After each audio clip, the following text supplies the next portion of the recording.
Hey, my loves. Hey, my gorgeous souls. I wanted to share a very important topic. I feel like Dan should be here with me on this Facebook Live, and I'm sure we will absolutely continue this dialogue because I think it's really deeply important. A lot of my clients or women entrepreneur friends approach me about this topic, and I think it's one that isn't explored much about. Um, a lot of times hi Karen, we can be in a relationship where our spouse is in a really different field. Maybe more, I'll just give an example. So a lot of my girlfriends or clients are more on that right side, creative, spiritual healer place. And they're on this journey, and it may be their life's work. And what happens is they're so excited about this work, and they can share this work so easily with friends, with their other women in their community, women entrepreneurs. But at the end of the day, when it comes to being with their spouse, sometimes they notice their spouse isn't really listening, their spouse is really tired, they don't really ask questions about their workday, and it feels really unfulfilling. It feels really disconnected. And so I want to say something about this because I think it's really important about how is it that you can communicate with your spouse the joy, the passion you have in your life's work in a way that doesn't feel like you're shoving it down their throat. And I'm going to say something that might be really possibly hard to look at, possibly helpful, hopefully, if you can take it in, and maybe a new way to think about things. So a lot of times this exact scenario is a symptom of something deeper. It's a reflection, a mere reflection of the disconnects in your relationship. So if you're really fucking excited about something and your spouse is having a hard time being in that excitement with you, that's disconnects. And so I'm asking you to look back into the past, to look at where that disconnect started. When was the last time you guys felt really connected? Like really, really connected?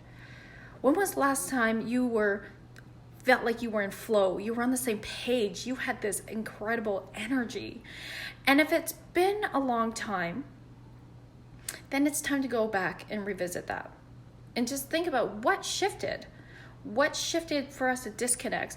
And one very common thing, and this happens, I'm not saying, like, just really be curious about this, okay? Just be curious. There's no judgment about this. This happens. Relationships ebb and flows. It happens to Dan and I as well. But oftentimes, your other hats, if you will, become priority and the relationship gets taken for granted. That happens. So your parenting hats are at the forefront, your business or career hats are at the forefront, and at the end of the day, there's not a lot of energy for the intimacy in your relationship, for the connection in your relationship. So sometimes this is about spicing it back up. And I watched this really cool idea on Facebook one day, and I the name escapes me of who said this, so I apologize. If somebody can remind me, that'd be great. She's hilarious. I think she's a comedian, but she has all these great mom videos to let you know, like, you're doing a great job. This is normal. But one thing she does is her and her husband date, and they act as if they've been together for like 20 plus years. They act as if they're dating for the first time, the first month, and he texts her like they're just dating, and he's making reservations for the dinner, and when they go, they just get to really connect as if they're just dating. So they are clear about, we're not going to talk about the kids, we're not going to talk about work, we're not going to talk about whatever it is, we're just going to connect and get to know each other, get to really speak from the heart. And it brings in that fun. They get to be passionate, and they get to, well, I mean, like, when was the last time you freaking French kissed your spouse? When was the last time? Because we lose that, right? We lose that honeymoon stage feeling. And sometimes it's about bringing that sexy back in. Hey, Ali, thanks for the hearts, love. It's about bringing that sexy back in, whatever form that takes.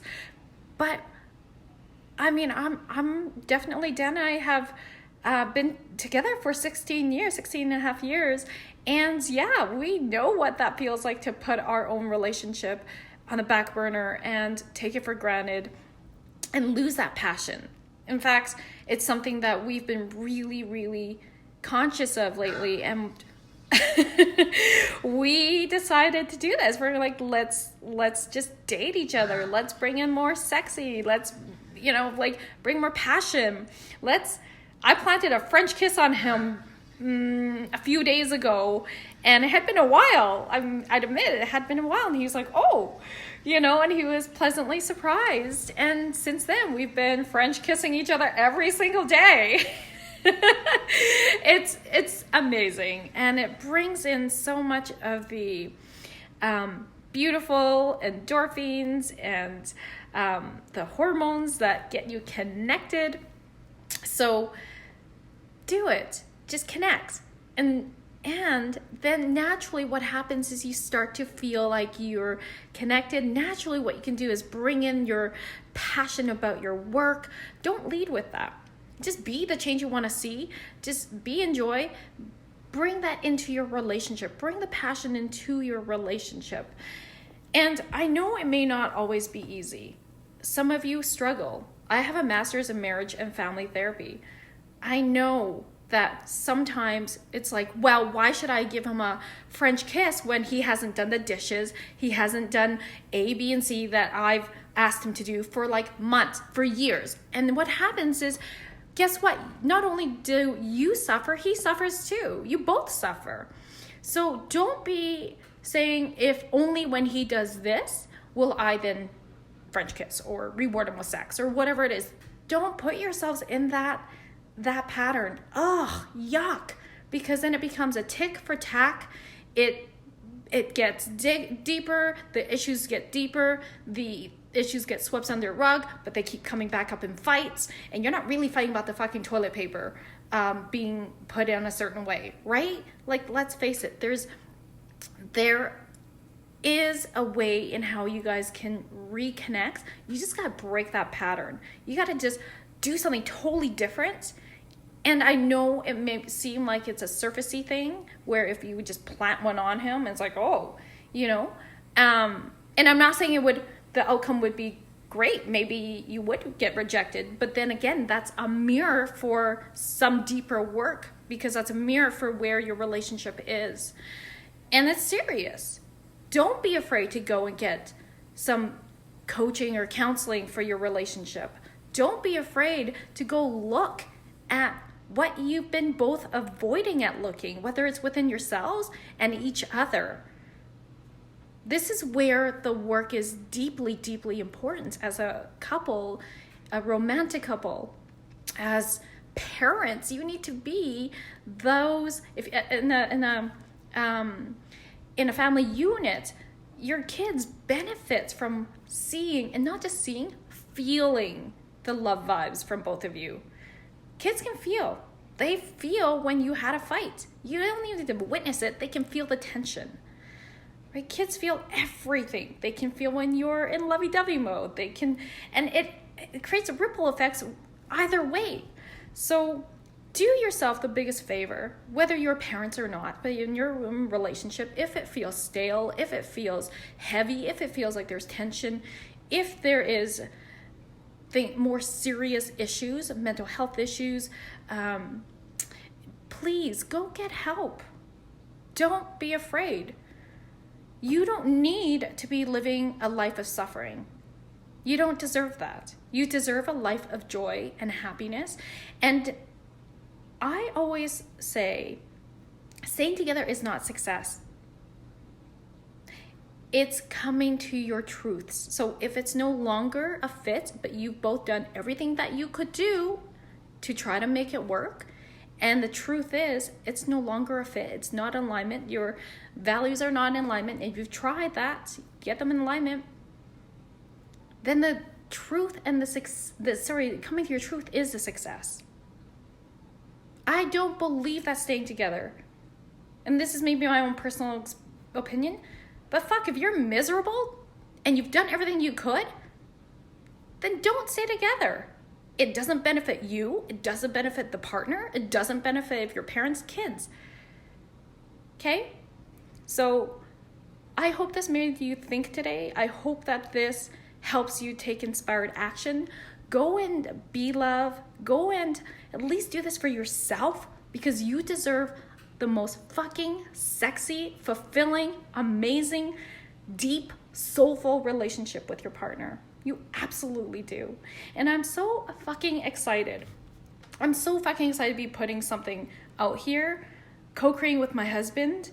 You know, gosh, we've been together for 6.5 years, happily married for 12 and a half, I guess now it is. And of course there's up and downs. Of course. You know, I'd be lying if I said, no, everything's great. No one fucking has that kind of relationship. Okay? It takes work. It takes healthy communication. Dan and I can talk about the hardest conversations. I know some of you know us intimately, and you know what I'm talking about.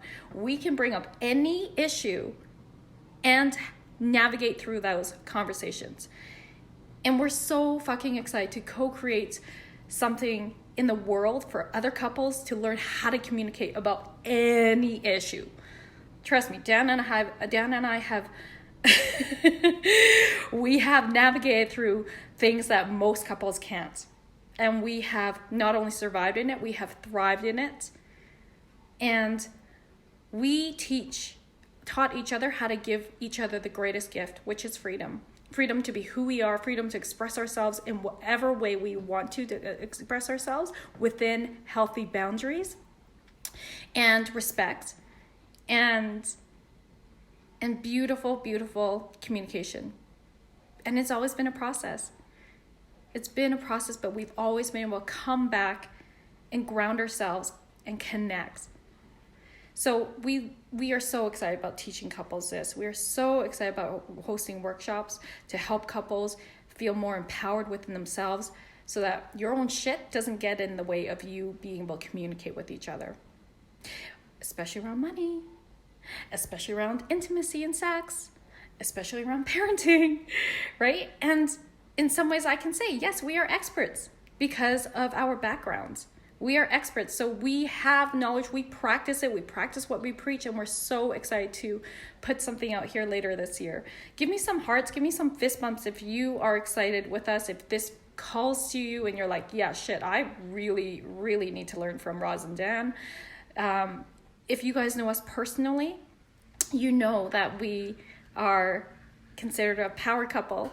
And if you know us very intimately, you definitely know all the challenges that we've had to navigate through by choice for us to personally grow.